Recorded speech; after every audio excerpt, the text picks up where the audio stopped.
Hello, friends. Welcome back again on the I Have a Vision Academy YouTube channel. In short, I Have Academy. So, in the previous classes, we have discussed about the nominal exchange rate, purchasing power parity, और हमने ये भी देखा था अगर दो countries में inflation same है it means their nominal exchange rates are same और आर इंक्रीजिंग और decreasing in a uniform manner both countries का साथ है then the currencies of both the countries will be at purchasing power parity. तो इतना तक देख लिया था। Today we will be discussing about RER, real exchange rates. ठीक है,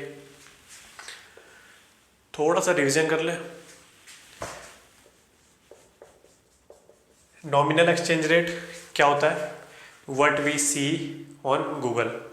मैंने आपको बताया था कि you should go and type कि कोई भी दो करेंसी ले लीजिए, एक इंडिया की, एक या तो इंडोनेशिया की, यूएसए की, ब्रिटिश की पाउंड ले लीजिए, कोई भी ले लीजिए और उसको गूगल पे टाइप करिए, आपको अच्छी तरह याद हो जाएगा। ठीक है, कि जो भी हम गूगल पे देखते हैं that is nothing but nominal exchange rate. For example मान लीजिए $1 is equal to 80 rupees. So this is nothing but nominal exchange rate. ठीक है, जहां भी टर्म नॉमिनल आ गया it means inflation has been added. I have told you in previous classes the moment we see purchasing power parity term it means basket. सबसे पहले दिमाग में आना चाहिए आपके बास्केट। बास्केट में there are numerous things like fridge, AC, burger, पेड़ा, domestic जो भी हमारी चीज़ें, झाड़ू वाड़ू, वो सब। We buy this bucket in USA then in India. Okay, in USA the bucket cost us $25. In India, the same bucket cost us 500 rupees. So this is nothing but purchasing power parity. तो कितनी होगी purchasing power parity? Sorry, purchasing power PPP, purchasing power parity. बड़ा टंग twisting है। Domestic currency upon abroad currency rupees dollar, तो कितनी हो गई? 20 rupees पर dollar. So this is nothing but purchasing power parity between US dollar and Indian rupee. ठीक है, इसमें हम ज़्यादातर इन्फ्लेशन की टर्म देखते हैं कि इन्फ्लेशन कितना है एक कंट्री में। ठीक है, दो कंट्री में मतलब कंपैरिजन में। परचेजिंग पावर पैरिटी में हम ये पर्टिकुलर बास्केट देखते हैं। But this thing real exchange rate we see export competitiveness. So we see export competitiveness in real exchange rate. ये आप सिनोनिम्स की तरह भी यूज़ कर सकते हो। एग्जाम्पल से समझते हैं what is real exchange rate. जहाँ भी रियल आ गया क्या समझ में आना चाहिए? That inflation is not added. पहले तो ये आपको समझ आना चाहिए।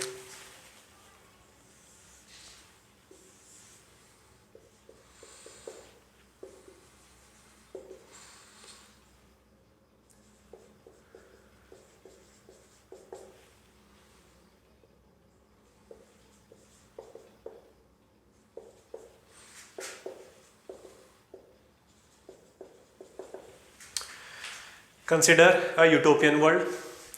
Both the economies of USA and India are only manufacturing burgers. पेड़ा मान लो, समोसा मान लो, अपने को क्या है?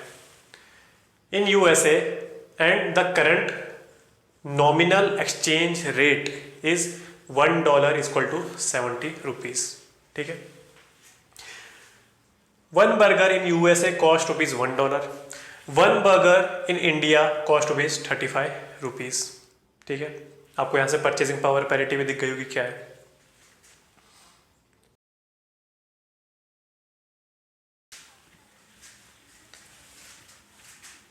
First we will calculate on how many things this export competitiveness of India depends.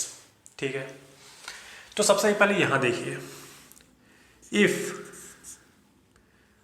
burger in USA, burgers price, if burgers price in USA is changed, तो क्या होगा? Change क्यों लिख रहे हैं और प्रैक्टिकल टर्म लिखते हैं?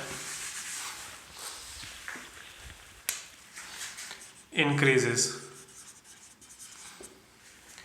If burger price in USA increases, तो क्या होगा?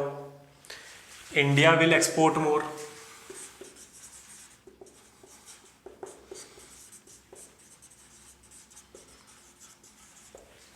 क्यों? क्योंकि now the nominal exchange rate is $1 is equal to 70 rupees. Assume that in this utopian world the transportation cost or external cost, all external costs are zero. Understood? इसका मतलब है if you are hungry and you want to eat burger in USA in this utopian world, you can travel free of cost to India and go to any mega city and have some burger there. ठीक है, और जितने के बीच में transportation cost है that is zero. अब ये वाला एग्जाम्पल समझते हैं. Nominal exchange rate is $1 is equal to 70 rupees. Okay, if I go to an exchange counter and I will give them $1, so they will give me 70 Indian rupees. ठीक है, this $1 I am purchasing in USA and I am getting only one burger. But as my transportation cost is less and my economics or mathematics is good, so I will book a ticket to India, go to the exchange counter, give them $1, take back 70 rupees and have 2 burgers in India. यहाँ we are consuming 1 burger and in the same amount we are consuming 2 burgers in India because 1 burger cost is 35 only. Understood? So before this scenario happens, India is always competitive in this market scenario. Why? अभी तो explain किया, a USA citizen can have 2 burgers in $1 in India. So India will export burgers to USA. Understood? Now this condition comes because we are trying to find out on what conditions this export or import from India and outside India depends. So if burgers price in USA is increased, अगर burger price USA में ज़्यादा हो जाएगा तो क्या होगा? India will export more. अभी तो जितना जा रहा था वो जा रहा था. Now the export competitiveness of India has expanded. क्यों? क्योंकि अब यहाँ मान लो $2 या $3 होगा. ठीक है, $1 में आप 2 बर्गर खा सकते हो, तो $2 में यहाँ 1 बर्गर खा सकते हो, यहाँ कितने खा जाओगे आप? लगा लो maths.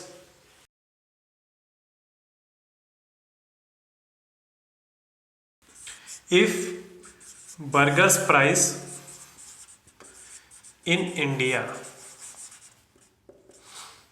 increases, if burgers price in India increases, before the burger is costing us 35 rupees for a USA citizen. ठीक है, now it is costing ₹60.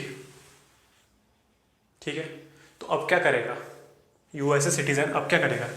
वो बोलेगा भाई इतना टाइम लगेगा जाने में, और ठीक है दोनों बराबर ही है, इतना भी महंगा नहीं है वो. ये यहाँ 60 रुपीज़ का हो रहा है, 10 रुपये के चक्कर में 18 घंटे की फ्लाइट करनी पड़ेगी, चाहे वो travel of free of cost हो. तो क्या हुआ? Export competitiveness of India has decreased. यहाँ जितना एक्सपोर्ट पहले कर रहा था उसके मुकाबले the burgers which are exported by India to USA prior to this condition, in comparison to that scenario, now the export of India will be reduced as the prices of India is higher, as the prices of burgers in as the prices of burgers in India is higher. इतना समझ आ गया आपको? So Indian export क्या होगा? Decreases. एक और के ऊपर पड़ेगा, वो क्या हो सकती है? There is one another factor involve.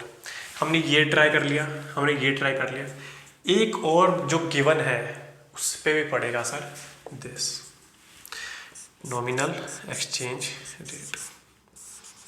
क्या होगा नॉमिनल एक्सचेंज रेट पे? If nominal exchange rate between USA and Indian rupee is increased, $1 ₹80 का हो गया। अब ऑफकोर्सली एक्सपोर्ट कॉम्पिटिटिवनेस विल इंक्रीज। क्यों? $1 is buying us one burger in USA, but the same if we go to the exchange counter and exchange it, now the new condition will be 80 rupees. We will get 80 rupees in exchange to $1। और अब यहाँ burger में 2 समोसों के साथ 2 पेड़े भी खाएंगे हम। So export competitiveness of India has been increased, है ना? आप ऐसे समझिए, जिसकी रुपए के नंबर ज्यादा है उसके वैल्यू उतनी कम हो जाती है। ठीक है, चलो ये ठीक है यार, रहने दो। आपको इसी से समझ आ गया ना अच्छी तरह? मैं एक और बार रिपीट कर देता हूँ। We are trying to find out on what parameters and the term export competitiveness, also known as real exchange rate, depends. So we have taken a utopian world. Nominal exchange rate is $1 is equal to 70 rupees. USA and India are the economies having basis of burger manufacture. Only burgers have been manufactured in these both countries और उसी पे उनकी economy टिकी है। One burger is costing us $1 in USA. One burger is costing us 35 rupees in India. ठीक है। So with regard to the current scenario, apart from these things, if we are buying one burger in USA, it is costing us $1. The same dollar, if we exchange it in exchange counter, we are getting 70 rupees. And while traveling free of cost to India, we are spending those 70 rupees in consumption of 2 burgers. So from the example, it is a fact that India is export competitive. The first condition, if these are the 3 variables we have to consider. The first variable we are considering is the if burgers price in USA increases. So if this price increases to $2, $3, $4, then more and more USA citizens will fly free of cost to India and consume burger here, because the cost of burger is less here. So in other way, India can export more burgers to the USA. ठीक है? So India will export more. The second variable we are taking is India, the cost of burger in India. If burger price in India increases, this $35 has reached to 70. ठीक है? अगर ये 70 पे reach हो जाता है और नॉमिनल एक्सचेंज रेट भी 70 है, तो कुछ होगा ही नहीं। यहाँ भी बर्गर उतने का मिल रहा है, यहाँ भी बर्गर उतने का, because $1 is equal to 70 rupees, है ना? अगर ये 65 होता तो 80 होता, मान लो चलो 80 होता तो then the cost of burger in India is higher than that of USA. So India can not export, rather USA starting export of burgers to India. So if the burgers price in India increases, then Indian export goes down, or rather in the other term, USA will start exporting to India. Nominal exchange rate. If the nominal exchange rate has increased to $1 is equal to 100 rupees, तो क्या होगा? Then export competitiveness of India is increased. Why? Because the currency is depreciating. Why it is depreciating? Because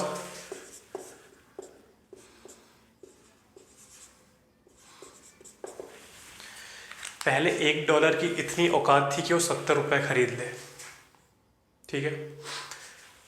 one USA citizen, dollar के term में मत देखिए, power के term में देखिए, एक इंडिविजुअल के, एक अकेला यूएसए सिटीजन इतनी औकात रखता था कि वो 70 इंडियंस खरीद सके, ठीक है। अब यूएसए का एक इंडिविजुअल इतनी पावर रख रहा है कि वो 80 इंडियन इंडिविजुअल खरीद सके, ठीक है। तो इसका मतलब क्या हुआ, या तो ये बोल सकते हैं यूएसए के इंडिविजुअल की पावर बढ़ चुकी है, या ये भी बोल सकते हैं इंडियन इंडिविजुअल्स की पावर घट चुकी है। So we are taking our base as India, so Indian rupees has been depreciated, ठीक है। अब इंडियन रुपीज अगर डेप्रिशिएट हो गया है, इसका मतलब यहां Britishers, sorry not Britishers, Americans $1 में एक बर्गर कंज्यूम कर रहे हैं।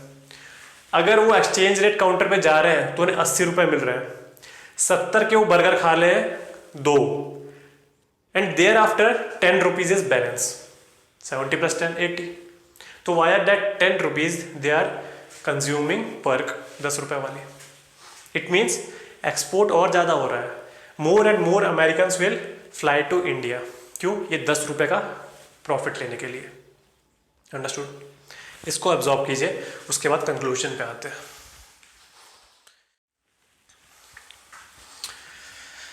अब हम निकालेंगे conclusions. The first conclusion is export competitiveness.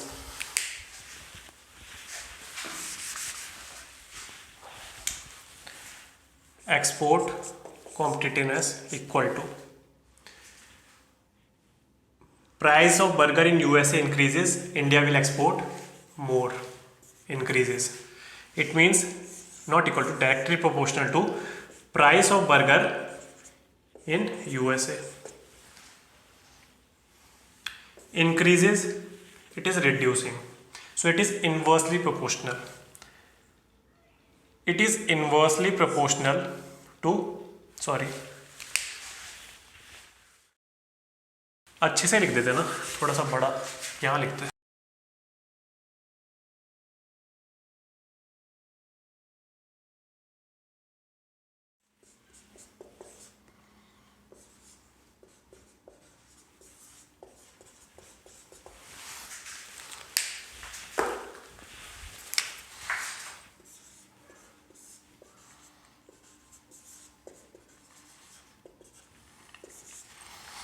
And the last is nominal exchange rate if increases, 70 से 80 हो गया था ना, 80, then export increases.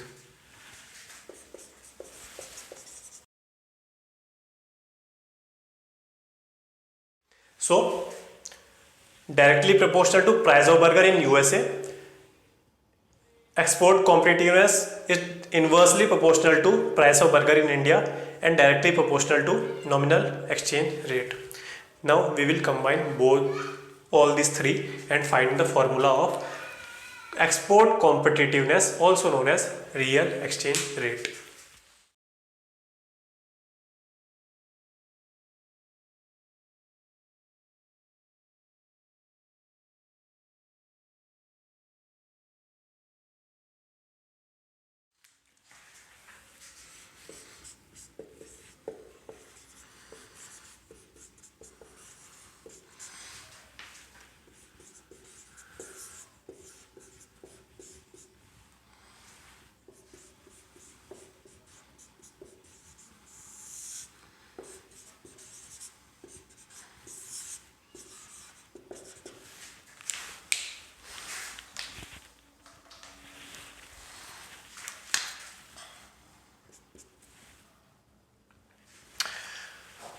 Price of burger in USA into nominal exchange rate divided by price of burger in India. यहाँ से हमने ये formula derive कर लिया है, and that is nothing but export competitiveness of India और रियल एक्सचेंज रेट। ठीक है, इसमें थोड़ा इधर उधर करते हैं।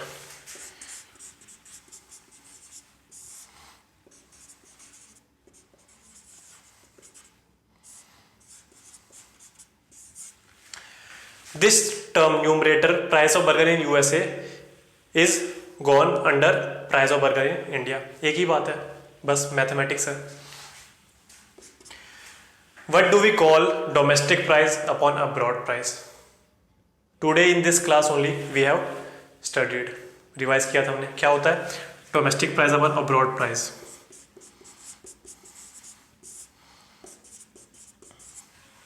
परचेजिंग पावर पैरिटी, ठीक है। नॉमिनल एक्सचेंज रेट क्या है इंडिया का,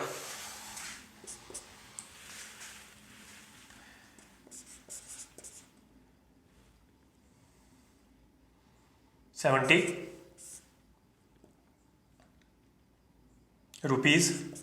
पर डॉलर, है ना। परचेजिंग पावर पैरिटी क्या है, परचेजिंग पावर पैरिटी,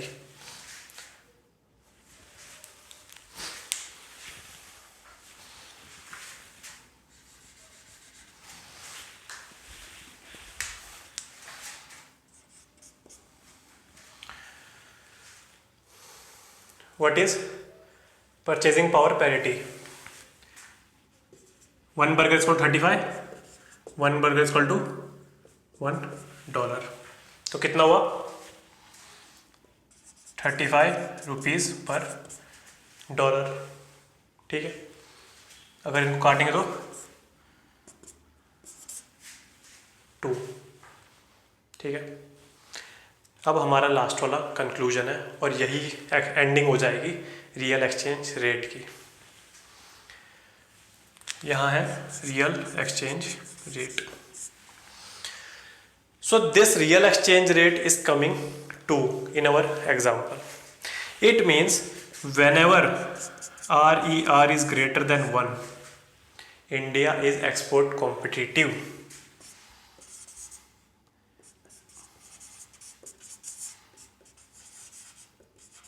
क्यों है, क्यों इंडिया एक्सपोर्ट कॉम्पिटिटिव है कि RER इज ग्रेटर देन 1 और ये 2, इसका क्या मतलब है, ये मतलब आता है यहां से हमने पढ़ा था अगर price of burger in USA increases so India will became more export competitive, पढ़ा था हमने। यहां इंक्रीज हो रहा है तो हमारा एक्सपोर्ट कॉम्पिटिटिव बढ़ रहा है, इट मींस न्यूमरेटर में सारी चीजें बढ़ रही हैं तो हमारा एक्सपोर्ट कॉम्पिटिटिवनेस बढ़ रहा है, इसीलिए हमारी ये 0 से ऊपर टर्म आई है 2, है ना।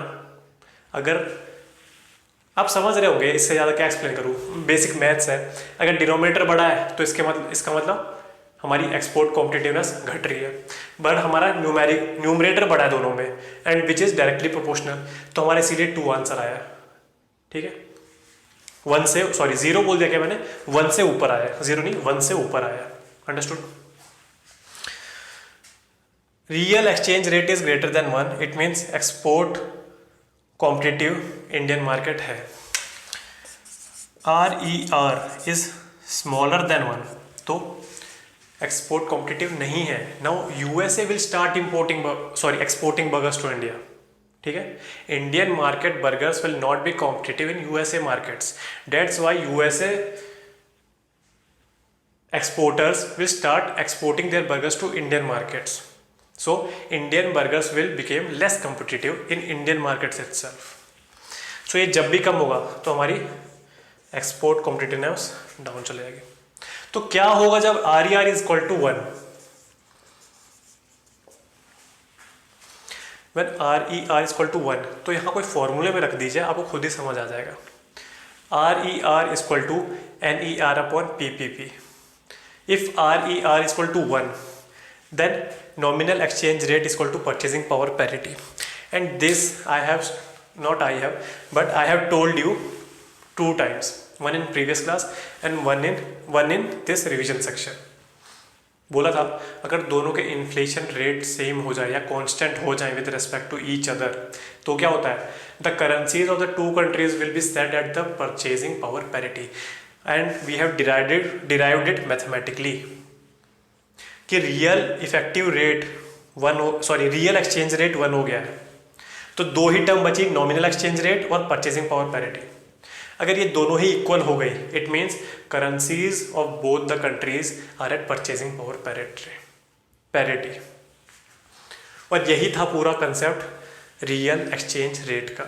Basically via real exchange rate we have to find export competitiveness of India, और यही हमने पूरे एग्जाम्पल से समझा है। और एक लास्ट का एक कंक्लूजन है, ये इंपॉर्टेंट है। Understood? If real exchange rate is greater than 1, Indian markets are competitive.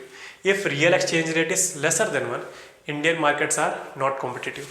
If real exchange rate is equal to 1, then nominal exchange rate and purchasing power parity both are equal, which means nothing but the currencies of both the current countries are at purchasing power parity. Understood? इनके बाद एक term आ जाती है nominal effective exchange rate and real effective exchange rate. First observe this, then ये बहुत छोटी छोटी टर्म है, अभी बताता हूँ.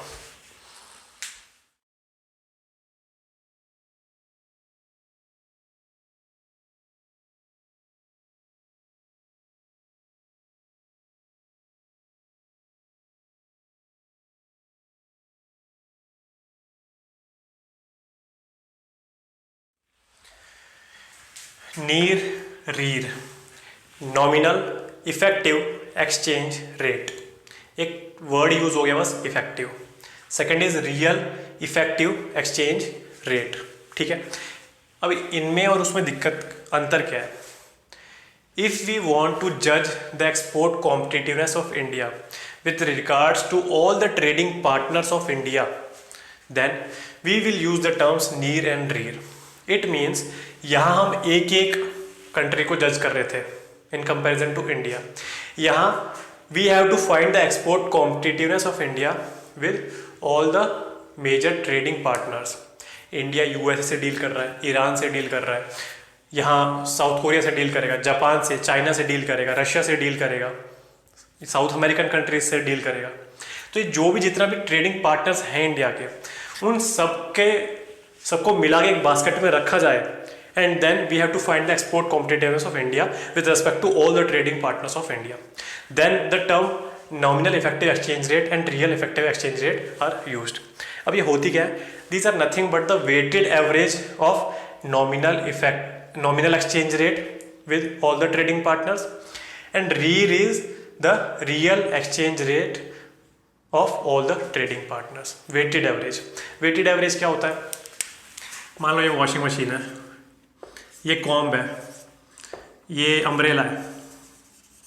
सो we will assign weights according to our importance regarding to domestic market of India. Washing machine is importance 5 दे देते हैं on the scale of 1 to 10. कुछ भी एग्जाम्पल है, आप समझ लीजिए कंसेप्ट. कॉम्ब की बहुत कम वैल्यू है 2. अम्ब्रेला की, हमारा मॉनसून है, उसकी तो अच्छी खासी होगी, ये 7 दे देता है. So this is nothing but the weighted average.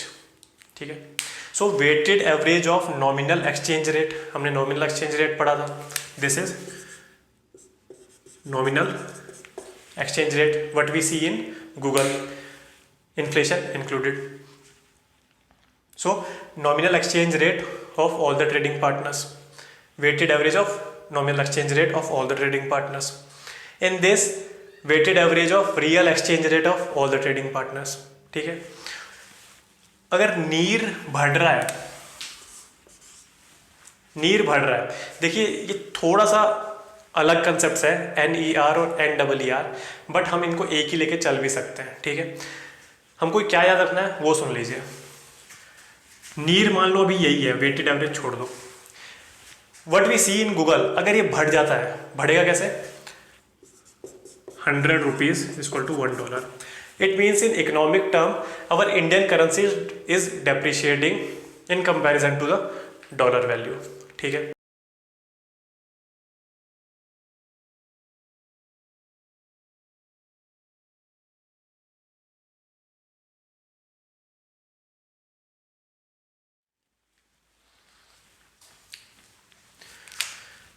so as the NER is increasing, I have told you,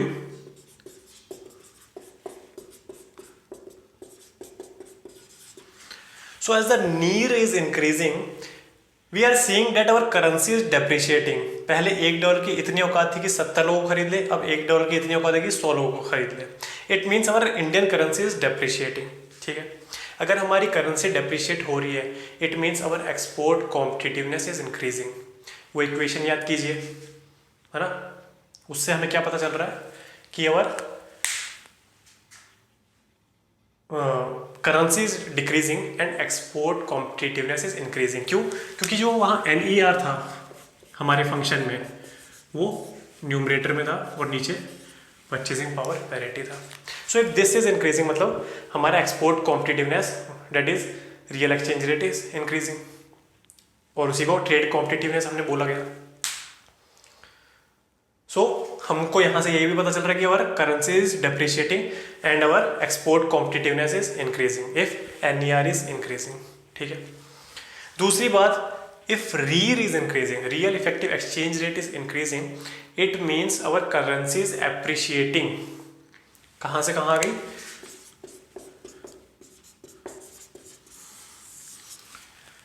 if REER is increasing it means our currency is appreciating. ठीक है। If NER is increasing it means our currency is depreciating. तो यहां से आपको ये चीज याद रखनी है। ठीक है।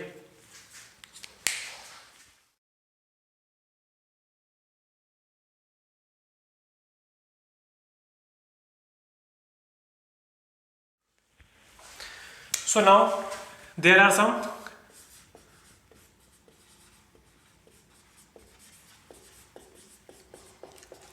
this GDP calculation have some negativity in it. What are these negativity? First, distribution of income. ये तो हम सबको पता है। हम कोई भी इकोनॉमी को उसकी इन टर्म्स ऑफ GDP देखते हैं, है ना। So as we look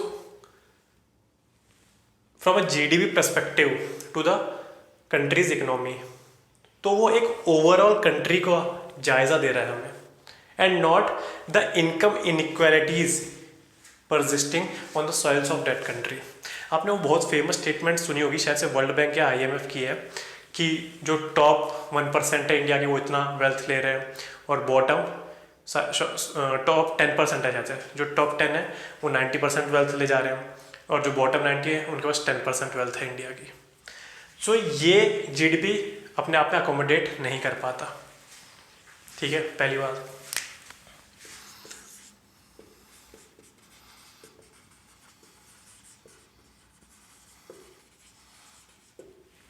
there are some non monetized work, like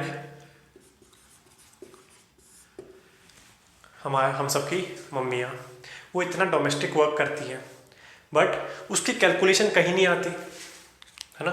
so in traditional accounting view this particular household work और domestic work is not being included in the calculation of the GDP term. But now as we are becoming more modern society, so you know we all go in our colleges, उसके बाद हमारी job लग जाती है, we go to our job and shifted away from the family.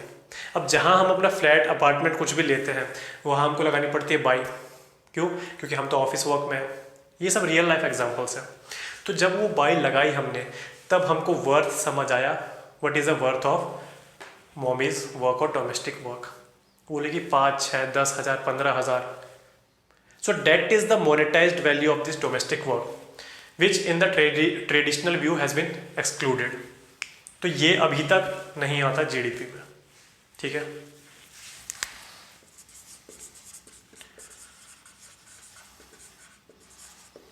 There are some externalities. कैसी?